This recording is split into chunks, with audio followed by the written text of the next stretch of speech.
Maintenant, dans les façons, la rédemption, les bonnes manières, la vraie vertu, faudra surveiller son langage. Il y a des décrets aussi pour ça, rien que des idées générales. Je me donnerai pas, je mouille plus du tout, je m'hermétise, je suis bourrelé de mots secrets, je m'occulte, et encore tout à fait prudent, tout devient des plus épineux. Il y a des censeurs, des délateurs dans tous les coins. Châtions nos expressions. La France est bourrique, c'est plein la commandature des personnes qui viennent dénoncer. Elles vont au parquet ensuite. Le lendemain, elles retournent rue de Rivoli. Au nom de la patrie, toujours donner le copain, la copine. Comme ça, ne perdant pas une minute, le fiel est roi. Châtions nos expressions. Il n'est que temps, bordel de merde. On se méfie jamais assez. Restaurons le respect des chastes, le pleur des vierges, la bave des blèches. Ça devient curieux, les soldats, quand ça veut plus du tout mourir. Il y a quelque chose qui se passe, l'entrain manque, on les reverra pas de sitôt. Le grand jour des décorations, un jour de gloire comme les autres. La terre tourne quand même, nom de Dieu. On nous refera ça au cinéma. Les champions du monde de la guerre, on retournera ça tout autrement. C'est drôle à présent, c'est la mode d'accabler en tous les civils. C'est les puants, c'est les galeux, c'est eux les infects responsables. Les lâches charognards de débâcle, c'est eux, c'est rien que leurs pieds. Qu'ils s'expliquent un peu, qu'ils se disculpent.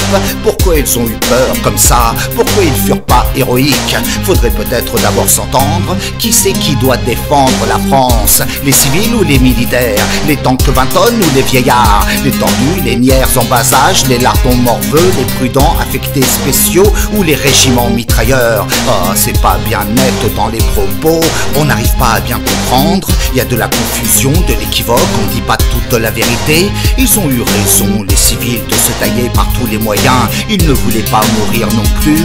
Ils avaient rien à faire en ligne qu'à encombrer les batailles. Ces batailles, il y avait dû. C'était aux militaires d'y être, de ralentir l'envahisseur, de rester mourir là, sur place, la poitrine cambrée face au 1 et pas le derrière en escampette. S'ils avaient été moins vite, il y aurait eu moins d'embouteillage. On peut comprendre ces choses-là sans passer par l'école de guerre. L'armée qui fuit, c'est pas convenable, ça propage des vents de panique. Qui a fait la plus grosse diarrhée, les civils ou les militaires? C'est pas une raison de pavoiser, d'afficher des souverains mépris. C'est tout le monde qui a été malade. Malade de bidon, de la jactance, malade de la peur de mourir.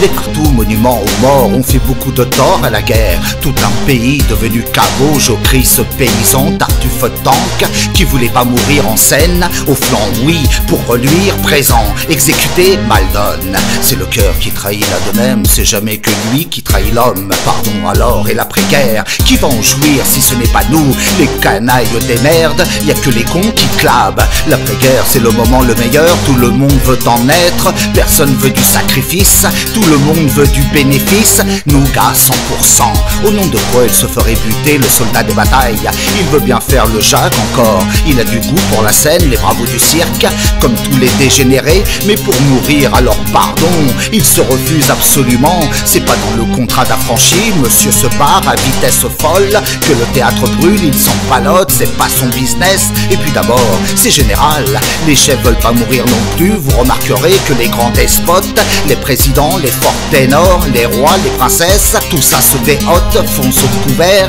Dès que l'aventure tourne aigre, vacille, foudre d'escampette, pas un qui paye de sa personne. Sauver la viande, c'est le suprême cerf. Pourtant les plus farouches exhortent, pendant qu'ils affolent au massacre, ils quittent pas leur chaîne du regard. C'est leur vraie madone, pas si cul de se faire étendre de la promesse du microphone.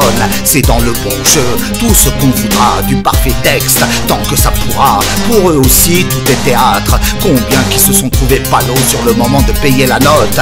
Comptez un peu sur vos petits doigts, et sans doute que c'est pas fini, le spectacle est permanent.